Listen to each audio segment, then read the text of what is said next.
A new Wall Street Journal op-ed says California's Trump derangement syndrome could help Congressman Eric Swalwell become the state's next governor. Allysia Finley wrote that op-ed. She joins me now. How could Eric Swalwell possibly be governor? Make your case. Well, I think that's what a lot of voters are wondering. Many voters have never even heard of him. He's staked his campaign on fighting Donald Trump. He was an impeachment manager in Donald Trump's second impeachment. He also has produced a lot of cheeky videos for social media mocking Donald Trump. He actually hasn't really laid out any policies about how to handle the state's problems. Instead, he's running solely against Donald Trump.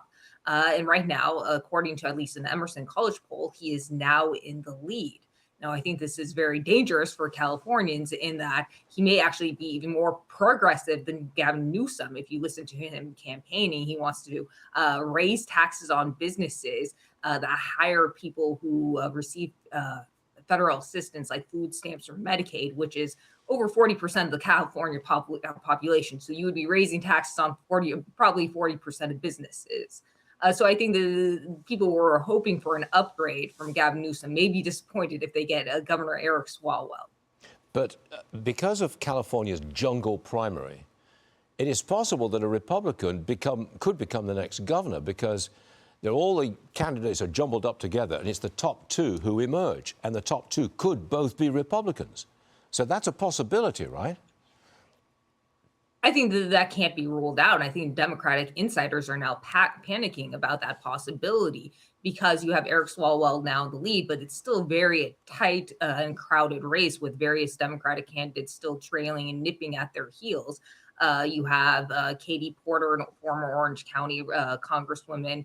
You also have Antonio Villaraigosa, Xavier Becerra, the HHS secretary under Joe Biden. And because you have so many Democrats running, you don't really have one besides right now, it appears to be Eric Swalwell standing out. So there is a possibility that you could get Steve Hilton, the Fox News commentator, as well as Chad Bianco, the Riverside Sheriff County, ending up in the June primary. It's, I think, still a small chance, but it is a possibility.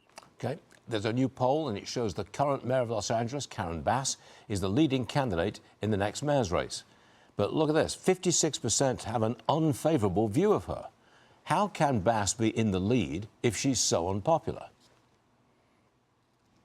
Well, I think one reason is, it's just a very crowded field. It has drawn a lot of candidates, a lot of Democrats who actually don't have much name recognition either. You have a Democratic Socialist candidate. You have some quote-unquote housing advocates running against her, a city councilwoman, none of which have much name recognition. Spencer Pratt, the reality TV show star, does have some.